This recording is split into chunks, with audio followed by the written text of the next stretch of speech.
자, 오늘 하나님 말씀 함께 나누겠습니다. 요한복음 20장 17절부터 18절입니다. 요한복음 20장 17절부터 18절입니다. 요한복음 20장 17절 18절 저와 여러분이 함께 보도록 하겠습니다.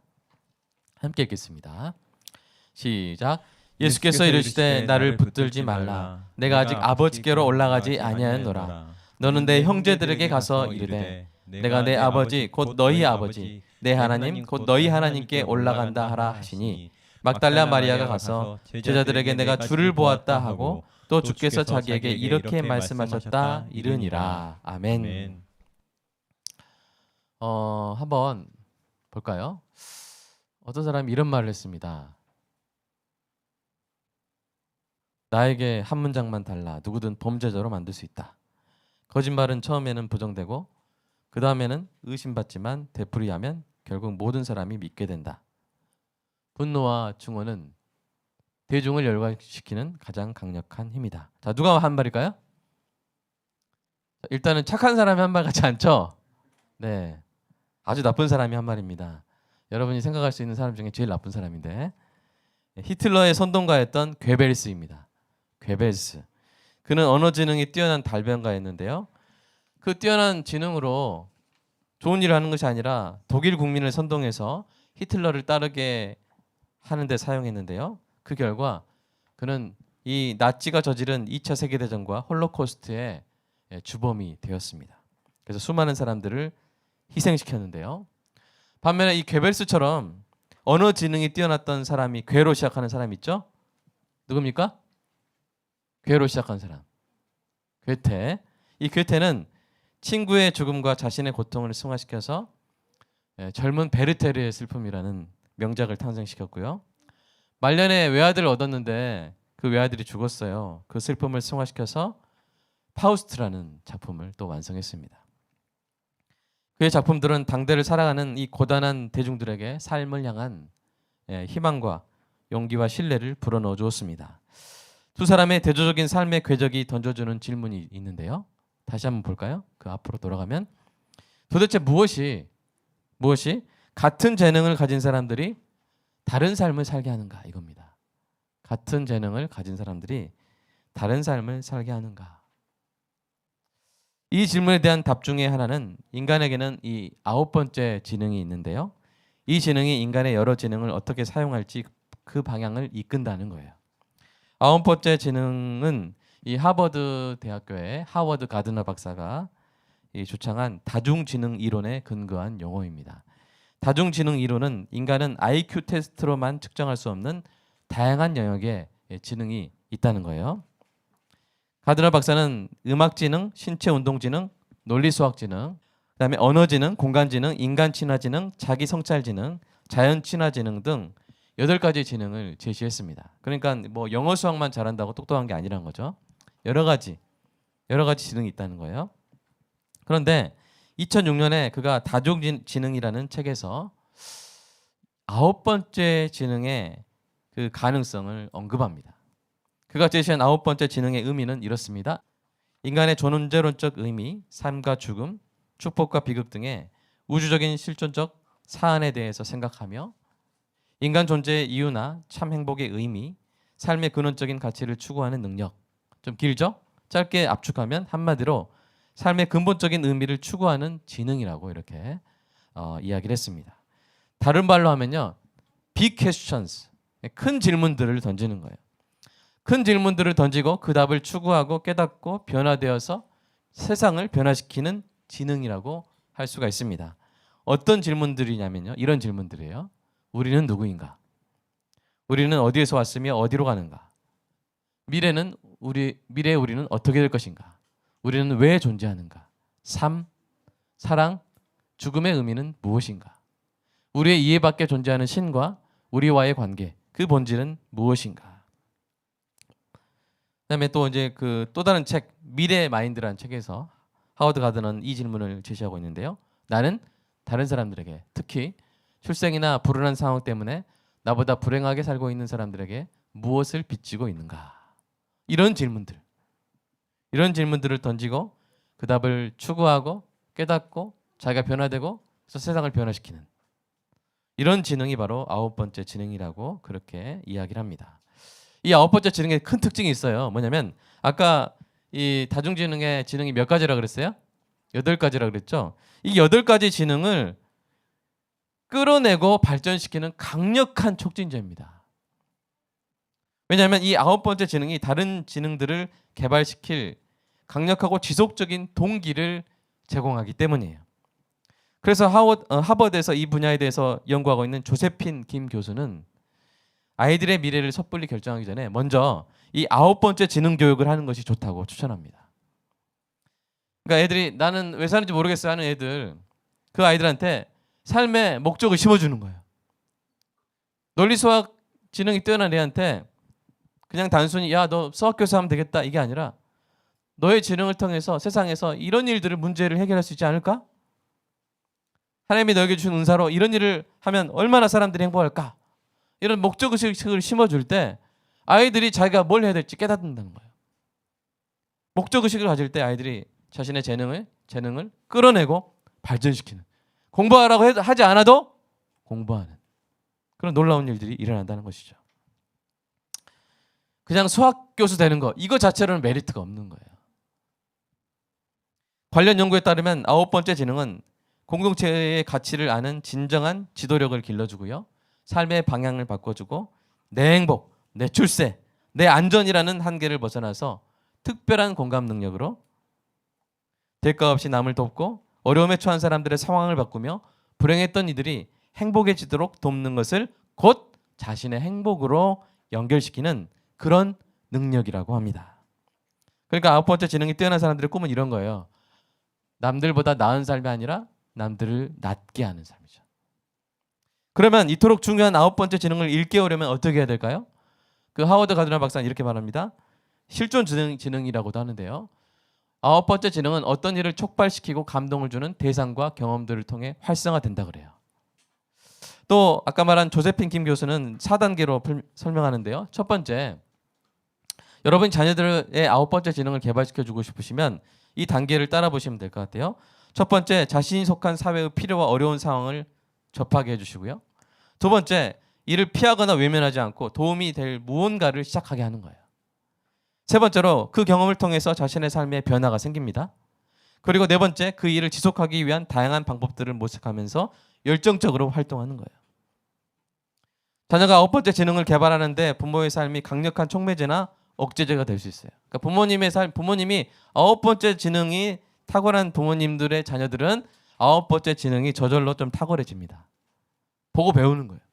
근데 부모님이 자기 행복, 자기 삶, 자기 성공만 따르는 사람들의 그 자녀들은 아무래도 아홉 번째 지능이 개발되지 않거나 개발되려고 해도 부모가 막아버려요. 야 공부해서 남 주냐? 이런 말을 막 하잖아요. 근데 원래 공부해서 뭐 해야 돼요? 남 줘야 되잖아요. 남 주려고 할 때 공부가 잘 되는 거예요. 그러니까 촉매제나 억제제가 될 수 있는 것이죠. 자녀에게 여러분 자신이 많은 은혜를 받은 사람이라는 것을 알려주십시오. 공감 능력을 키워주십시오. 공감의 시대를 지은 이 공감의 시대의 저자인 제레미 리프키는 뭐라고 말했냐면요. 인간의 능력 중에 최고의 능력은 뭐다? 공감 능력이다. 이렇게 이야기를 했어요. 인생의 큰 질문을 스스로 할 수 있도록 도와주십시오. 그리고 지도자 경험을 쌓게 하셔가지고 그런 인생의 큰 질문들을 하고 그 답을 추구할 기회를 주시는 것이 좋습니다. 그리고요. 무엇보다 복음을 들려주십시오. 일반 은혜 학문인 교육학, 심리학, 뇌신경학 분야의 여러 학자들이 주장하고 연구하는 이 아홉 번째 지능의 개념을 받아들일 경우에 제가 가장 확실하게 말할 수 있는 것은요. 부활하신 예수님의 오늘 말씀만큼 강력하게 아홉 번째 지능을 발현시킬 수 있는 자극은 없다는 거예요. 오늘 말씀 한번 따옴표 안에 부분 한번 읽어볼까요? 한번 띄워주세요. 자, 시작. 너는 내 형제들에게 가서 이르되 내가 내 아버지 곧 너희 아버지 내 하나님 곧 너희 하나님께 올라간다 하라. 네. 오늘 이 말씀에서 가장 특징적인 단어가 뭐예요? 내 형제들이란 단어예요. 누가 하신 말씀이에요? 예수님이 하신 말씀이에요. 예수님이 제자들에게 성도들에게 하신 말씀이에요. 내 형제들이래요. 여러분 요한복음에서 예수님이 이전에는 제자들에게 형제라고 하신 적이 있을까요? 없을까요? 없어요. 형제란 말이 요한복음에 2장에 한 번 나오고 7장에 3번 나오는데 이 4번의 경우는 모두 예수님의 육친의 형제들. 육친이란 말 아시죠? 가족, 형제들에 대해서만 사용된 말입니다. 오늘 본문에서 형제라는 단어가 처음으로 예수님의 제자들을 포함한 성도를 가리키는 말로 사용된 거예요. 하나님의 은혜로 성도가 예수님의 형제가 되었습니다. 예수님의 아버지가 곧 성도의 아버지가 되시고 예수님의 하나님이 곧 성도의 하나님이 되신 것입니다. 이것은 하나님의 진노 아래 있었던 죄인이 꿈도 꾸지 못할 하나님의 선물이에요. 꿈도 꾸지 못할. 우리 현민 형제 이런 자매랑 결혼하겠지 꿈이나 생각도 못했죠? 네. 대답이 너무 작은 것 같아요. 생각도 못했죠? 이렇게 좋은 자매 만날 줄 몰랐죠? 우리 하늘 자매도 이렇게 멋있는 형제 만날 줄은 생각 못했죠? 네. 생각을 못했다는 것은 예상했던 것보다 너무 좋은 선물을 줬다는 거예요. 그래서 성경에도 이런 표현이 있습니다. 고린도전서 2장 9절 읽어볼까요?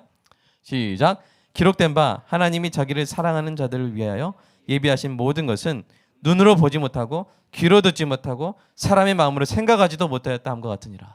네. 상상할 수 없는 선물을 받았어요. 이 놀라운 선물이 어떤 사람들에게 주어진 거예요? 받을 만한 사람들한테 주어졌습니까? 예수님이 체포되신 위기의 순간에 예수님을 버리고 떠난 제자들에게 주어졌잖아요. 예수님을 부인하고 맹세하여 부인하고 저주하여 맹세하여 부인한 베드로에게도 이 선물이 주어졌잖아요. 이 선물을 받을 만한 그 어떤 자격도 없는 자들에게 주어졌습니다. 이 선물은 오직 율법의 모든 요구를 성취하시고 십자가에서 대속의 피를 흘리신 예수님의 공로에 기초하여 주어진 선물인 줄로 믿습니다. 이 장면에서 예수님이 마리아에게 나를 만지지 말라 또는 나를 붙들지 말라고 하신 이유는 별로 중요한 논점이 아닙니다. 예수님이 마리아에게 자신을 만지지 말라고 하실 만한 특별한 이유가 없어요. 여러분, 예수님은요 제자들이 예수님의 부활체를 만지는 것을 말리지 않으셨고요, 심지어 손의 못자국과 옆구리의 창자국을 만져보라고 하시는 정도였어요. 자, 한번 두 말씀 한번 읽어볼까요? 시작. 예수께서 그들을 만나 이르시되 평안하냐 하시거늘 여자들이 나아가 그 발을 붙들고 경배하니 도마에게 시작. 도마에게 이르시되 내 손가락을 이리 내밀어 내 손을 보고 내 손을 내밀어 내 옆구리에 넣어보라. 그리하여 믿음 없는 자가 되지 말고 믿는 자가 되라. 아멘.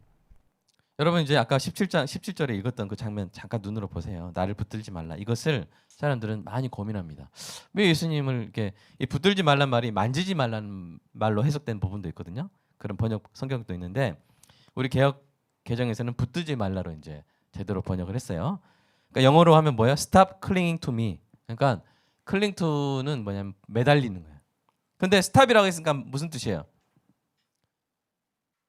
아예 붙들지 말라는 뜻이에요. 붙잡고 있는데 이제 그만, 그런 뜻이에요. 이제 그만이라는 뜻이에요. 그러니까 이거 중요한 게 아니에요. 중요한 것은 뭐냐면 예수님이 마리아에게 나를 붙들지 말라고 하신 것이 예수님이 부활하신 사실과 부활하신 예수님의 메시지를 제자들에게 가서 전하는 것이 가장 급하다는 의미로 우리가 이해하면 되는 거예요. 아시겠죠? 그만 붙들고 가서 전하라. 이게 바로 예수님이 하신 말씀이죠. 여러분, 오늘 중요하게 다루고 있는 것은 부활하신 예수님의 부활 아침의 메시지가 연 새 시대의 새 관점입니다. 이 관점은 그렇지 않은 것을 그렇게 보는 것이 아니에요. 정말로 그렇게 된 것을 그대로 보라는 거예요.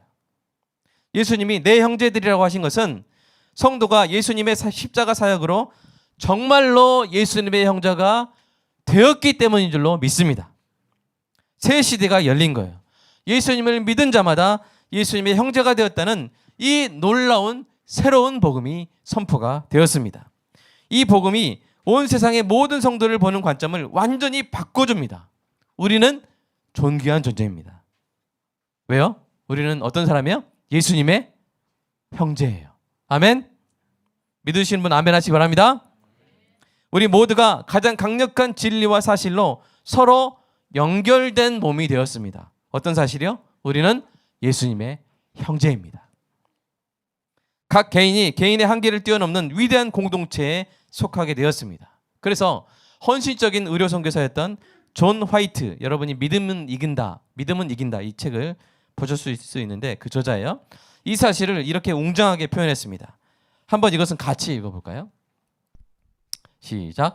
여러분은 같은 피로 씻김 받아 같은 성령으로 거듭났다. 같은 나라 시민이요 같은 주님의 종이며 같은 성경을 읽는 자요 같은 하나님을 경배하는 자들이다. 주님의 같은 임재를 경험하는 자들이다. 여러분은 하나님이 서로에게 맡긴 존재다. 여러분은 하나님 안에서 서로 형제, 자매, 아버지, 어머니, 자녀다. 좋아하든 좋아하지 않든지 여러분은 서로에게 속해 있다. 따라서 서로를 사랑해야 할 책임이 있다. 이 땅에 살아있는 동안 여러분은 서로에게 빚진 자다. 형제자매가 여러분을 위해 했던 모든 선한 것은 주님께서 여러분에게 한 것이고 주님은 여러분이 받은 선한 것을 서로에게 대신 갚으라고 하시기 때문이다. 네, 정말 맞습니다. 우리는 예수님의 형제입니다. 서로가 서로에게 속해 있습니다.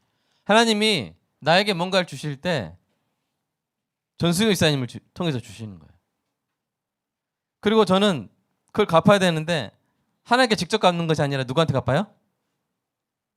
전승일 지사님한테도 갚고 우리 나수인 권사님한테도 받고 박수인 권사님한테도 갚고 다른 사람한테 갚는 거예요. 그거를 하나님이 예수님이 뭐라고 말씀하세요?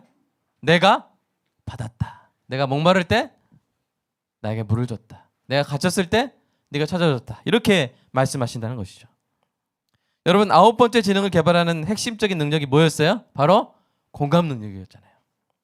연구자들이 말하는 것처럼 9번째 지능이 내 행복, 내 출세, 내 안전이라는 한계에서 벗어나서 특별한 공감 능력으로 대가 없이 남을 돕고 어려움에 처한 사람들의 상황을 바꾸면서 불행했던 이들이 행복해지도록 돕는 것을 곧 자신의 행복으로 연결시키는 능력이라면 그 능력을 가장 풍성하게 볼 수 있는 곳이 어디예요? 바로 자 따라서 해볼까요? 손을 딱 들어보세요. 내 삶이다. 네. 9번째 지능이 뛰어난 삶을 보고 싶으냐? 내 삶을 봐라. 이렇게 할 수 있어야 돼요. 바로 성도의 삶이 그런 삶이라는 것이죠. 왜냐하면 성도에게 다른 성도는 사랑하는 예수님의 형제요 바로 나의 형제이기 때문입니다. 따라서 다른 성도의 문제가 곧 나의 문제가 되고 성도로 이루어진 그리스도의 몸된 공동체의 문제가 곧 나의 문제가 되는 거예요. 내 문제가 되는 거예요. 네 문제 내 문제 따로 있는 것이 아니라 상대방의 문제도 내 문제가 되는 거예요. 또한 세상을 보는 눈도 달라지죠. 그 소재방 한번 보여주실래요? 그래서 세상에 옆에 뭐 오타 같은 게 있죠. 뭐예요? 세상하고 그다음에 뭐가 있어요? 이자가 있죠. 이게 뭔지 이제 우리 아실까요? 우리 성도님들 제가 여러 번 설명했는데 세상 1, 2, 3가 있다 그랬죠. 성경에. 세상 1은 뭐예요? 우주. 세상 3는 뭐예요? 하나님을 적대하는 가치관 세력. 세상 2는 뭐예요? 하나님이 독생자를 주시기까지 사랑하신 대상. 인류를 말하는 것이죠. 우리가 인류를 바라보는 눈도 달라집니다. 성도와 교회만이 성도의 관심사인 것은 아니에요. 예수님은 제자들에게 세상의 빛과 소금이 되라 하셨어요. 세상에 기여하라고 하셨어요. 이웃을 자기 몸과 같이 사랑하라 하셨어요. 하나님이 세상을 사랑하시되 얼마나 사랑하셨어요? 얼마나? 독생자를 주시기까지. 그 사랑이 얼마나 큰지 아시겠죠? 독생자를 주시기까지. 자, 요한복음 3장 16절 읽어볼까요? 시작. 하나님이 세상을 이처럼 사랑하사 독생자를 주셨으니 이는 그를 믿는 자마다 멸망하지 않고 영생을 얻게 하려 하심이라. 아멘. 그러니까 하나님이 사랑하셨으니까 성도도 세상을 사랑해야 합니다. 세상의 문제에 관심을 갖고 세상에서 일어나는 안타까운 일들을 보고 기도합니다. 할 수 있는 일들을 찾습니다. 달려갑니다. 만약 하나님께서 소명을 주신다면 그곳에서 살면서 인생의 중요한 시간들을 쏟아붓습니다. 사랑하는 여러분, 예수님이 성도를 형제라고 부르신 그 예수님의 메시지로 인해서 인생의 의미와 중요한 가치를 깨닫고 가장 넓은 시각, 가장 바른 시각을 얻어서 먼저 자신이 변화되고 이어서 세상을 아름답게 변화시켜 나가는 저와 여러분이 되기를 간절히 소망합니다. 저는 오늘 이 9번째 지능을 강조한 것이 아닙니다. 성도가 9번째 지능에 대해 관심을 갖고 배워야 한다는 말을 한 것도 아닙니다. 일반 은혜 학문이 9번째 지능이라고 부르며 찾고 있는 지혜는 이미 성경과 성령 안에 있습니다. 그리고 이 지혜는 구원과 성화의 과정 가운데 반드시 성도에게 나타납니다. 만약 나타나지 않는다면 그것이야말로 금식을 하면서 답을 구해야 할 만큼 심각한 문제 상황이에요. 나에게 그런 모습이 없다. 나에게 공감 능력이 없다. 나에게 세상에 대한 관심이 없다. 내가 세상에 기여하는 바가 없다. 나에게 빛과 소금의 그 역할이 없다. 그러면 바로 그것이야말로 금식하며 하나님께 간구해야 될 문제 상황인 거예요. 예수님이 부활의 아침에 여신 새 시대, 새 관점, 새 관계를 이해하지 못하는 기독교인, 이기적이며 자기중심적인 기독교인, 세상의 빛과 소금의 역할을 하는 것이 아니라 오히려 세상을 어둡게 하고 부패하게 하는 기독교인, 이런 개념은요, 뜨거운 얼음, 차가운 불, 죽음의 생명처럼 모순적 개념이에요. 뜨거운 것은 얼음일 수 없습니다. 차가운 것은 불일 수 없습니다. 죽음은 생명일 수 없습니다. 어두운 것은 빛일 수 없습니다. 썩게 하는 것은 소금일 수 없습니다. 성화되어 가지 않는 기독교인은 기독교인일 수가 없습니다. 성령님께서 심어주신 성화 지능의 싹이 보이지 않는 기독교인은 기독교인일 수가 없습니다. 성령은 거듭난 성도를 반드시 거룩하게 하시는 분인 줄로 믿습니다. 거듭난 성도는 작은 이익에 매몰되지 않고 큰 질문을 던집니다. 잘못된 풍습을 본받지 않고 하나님의 선하시고 기뻐하시고 온전하신 뜻을 찾습니다. 사람들을 옳은 길로 이끕니다. 다른 사람의 문제를 방관하지 않습니다. 웃는 자와 함께 웃고 우는 자와 함께 웁니다. 남들보다 나은 삶보다 남들을 낫게 하는 삶을 삽니다. 거듭난 성도는 자신이 받은 은사로 자신을 위해 사는 것이 아니라 세상을 아름답게 변화시키기 위해서 삽니다. 이것이 성령이 늘 성도에게 심어주는 성화 지능의 효과입니다. 한번 로마서 12장 2절 한번 읽어볼까요? 시작. 너희는 이 세대를 본받지 말고 오직 마음을 새롭게 함으로 변화를 받아 하나님의 선하시고 기뻐하시고 온전하신 뜻이 무엇인지 분별하도록 하라. 아멘. 분별하고 그 다음에 뭐예요? 갈라디아서 5장 16절 시작. 내가 이르노니 너희는 성령을 따라 행하라. 그리하면 육체의 욕심을 이루지 아니하리라. 아멘. 육체의 욕심의 한계를 벗어나 하나님의 기뻐하시고 온전하신 뜻이 무엇인지 분별하고 이 세대를 본받는 것이 아니라 성령을 따라서 행하는 것. 이게 바로 성령이 성도에게 심어주시는 성화 지능이에요. 윌버포스의 삶이 그랬습니다. 윌리엄 윌버포스. 그는 혼란한 시기에 부유한 집안에서 태어나서 캠브리지 대학에 진학합니다. 큰아버지가 물려준 막대한 유산으로 유흥을 즐기는 데다가 천부적인 말솜씨까지 있어서 그의 주변엔 늘 사람들이 끊이지 않았어요. 그가 국회의원이 됐는데 몇 살이 됐을까요? 21살이 됐어요. 그 후에 여전히 흥청망청 살았지만 뛰어난 웅변술로 인해서 정치계의 호평을 받았습니다. 그러다가 어느 순간 신앙적인 깨달음이 그에게 임했어요. 그 일로 인해서 그는 정치를 통해서 사회를 변화시키는 것이 자신에게 주어진 사명이라고 생각하게 되었습니다. 그가 한 가장 여러분 가치 있는 일이 뭐였어요? 바로 노예제 폐지였어요. 그것을 이렇게 일기장에 적었습니다. 한번 읽어볼까요? 시작. 전능하신 하나님은 내 앞에 노예 무역의 금지와 풍속의 개혁이라는 두 가지 큰 목표를 놓으셨다. 18세기 당시 영국은 세계 최대의 노예 무역 국이었어요. 영국의 주요 항구 도시들은 노예 무역으로 먹고 산다고 해도 과언이 아니었고요. 일자리와 수요 창출로 인해서 노예 무역은 영국 경제의 중대한 비중을 차지했습니다. 노예 무역상과 농장주들이 노예 무역을 통해서 얻은 재물로 하원 의원, 우리나라로 치면 국회의원 자리를 사거나 또는 국회의원을 매수하기도 했습니다. 전체 무역의 30%에 달하는 노예 무역. 그것을 포기할 수 없었던 영국 사회, 특히 정치계에서 윌버포스는 평생 외로운 싸움을 싸워야 했어요. 특히 이 나폴레옹과의 전쟁을 승리로 이끌어서 영국의 영웅이 된 넬슨 제독 아시죠? 이 넬슨 제독이 자기보다 어린 윌버포스에게 이렇게 핀잔했습니다. 윌버, 너 미쳤구나. 노예 무역을 금지하자는 건 영국 해군을 해체하자는 것과 마찬가지다. 이렇게 말했어요. 넬슨이 이렇게 말한 건 영국이 노예 무역으로 영국의 핵심 군사력인 해군을 유지하고 있었기 때문이에요. 그러니까 이런 상태의 영국에 노예 무역 폐지하자고 싸우는 것은 계란으로 멋지게요? 바위치기죠. 윌버포스는 이러한 국가적 탐욕에 맞서서 무려 30년을 싸워야 했고 첫 20년 동안 동료들로부터 미치광이 취급을 당했습니다. 그는 이 싸움을 해서 생애의 3분의 2나 되는 56년의 시간을 쏟았어요. 여러분, 한 싸움을 어떻게 56년을 싸웁니까? 막 놓고 싶잖아요. 스트레스 벗어나고 싶잖아요. 그런데 윌버포스는 56년을 싸웠어요. 그리고 요즘 화폐 가치로 1조 원이나 되는 막대한 유산을 이 일에 쏟아붓습니다.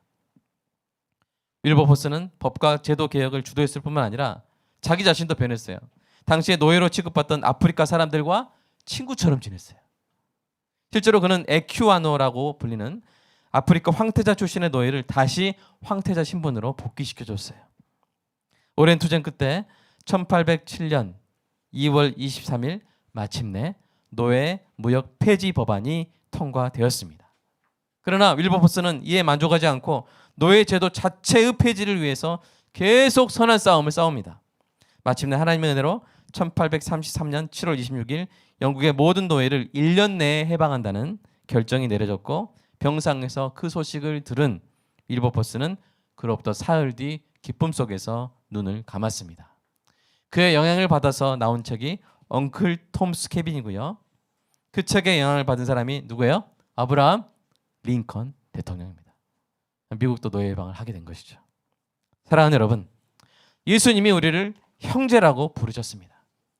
하나님이 독생자를 주시기까지 이 세상을 사랑하셨습니다. 그러므로 우리와 우리 자녀에게 주신 하나님의 은사를 다중지능이라 부르든 무엇이라 부르든 간에 우리는 그것들을 형제와 세상을 위해서 사용해야 할 줄로 믿습니다.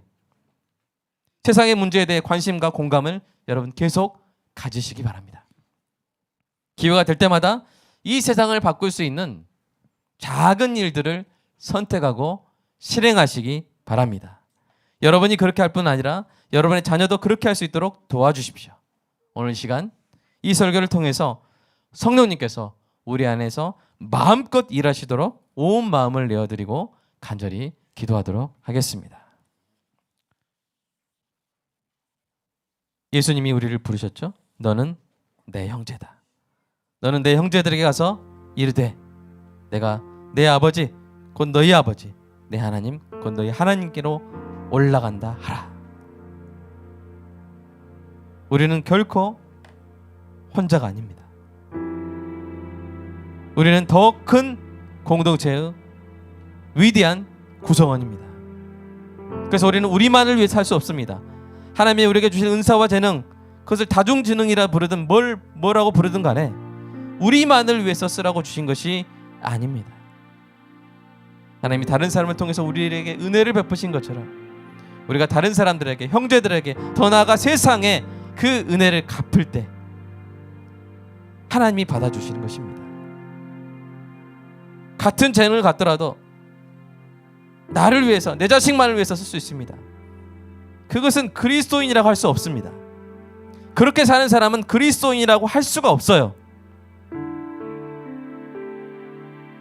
그리스도인은 반드시 다른 사람을 위해 삽니다.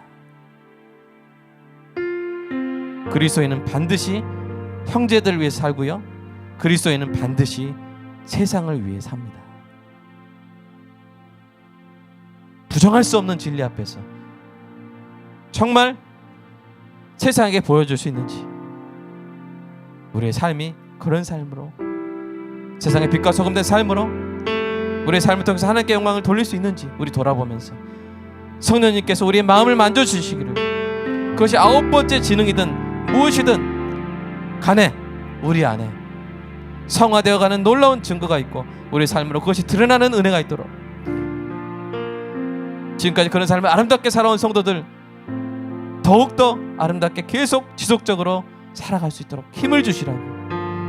그런 삶 결코 바보 같은 삶이 아니고 남을 위해 사는 삶, 공동체를 위해 사는 삶이 가장 아름다운 삶이라면 그 사실을 다시 한번 깨닫게 해주시라. 이 시간 함께 기도하겠습니다. 주님 사랑합니다.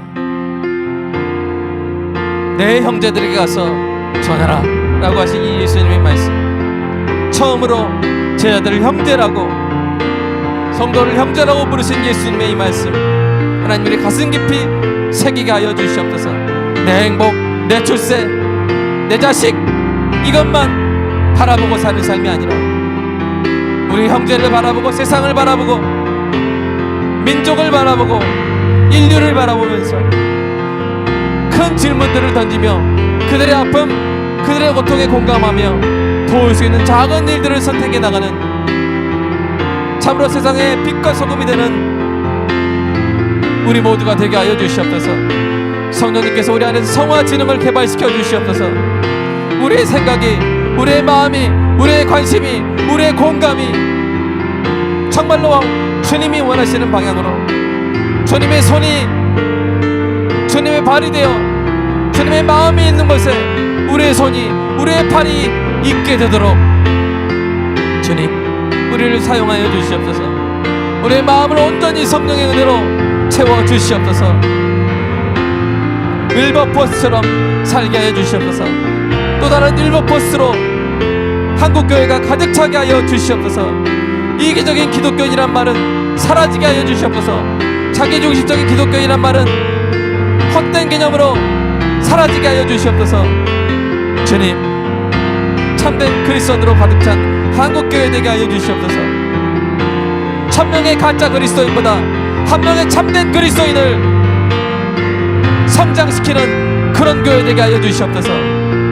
주님 사랑합니다. 성령의 열매들이 우리에게 나타나게 하여 주시옵소서. 성령으로 우리를 주장하여 주시옵소서. 우리의 가정이 성화의 가정 되게 하여 주시옵소서. 사람들의 문제에 공감하며 그들의 일에 개입하며 방관하지 아니하고 피해가지 아니하고 자신의 안위만을 추구하지 아니하고 형제의 안위, 세상의 평화를 위해서 주님 애쓰는 우리와 우리 자녀들 되게 하여 주시옵소서. 성화 지능이 개발되어서 여러가지 지능과 은사와 재능들이 아름답게 꽃피우는 우리 자녀들 되게 하여 주시옵소서. 진정 강력하고 지속적인 동기를 얻게 하여 주시옵소서.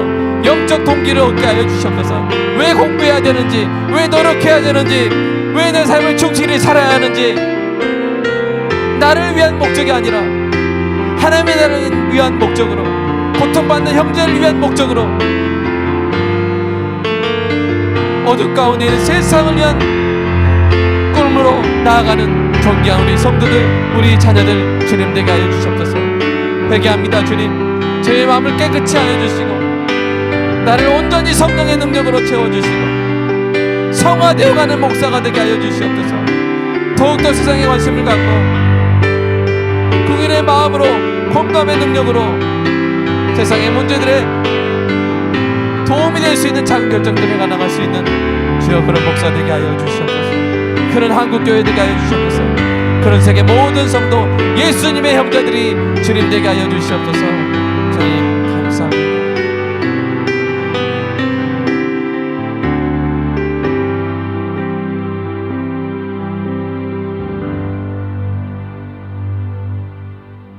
세상을 변화시키고 사람들 안에 있는 가장 아름다운 것들을 가장 강력하게 끌어내는 존귀한 능력이 우리 모든 성도에게 있게 하시고 성령의 능력으로 주님이 주신 은사와 재능으로 수많은 사람들을 살리는 존귀한 삶들이 되게 하여 주시옵소서.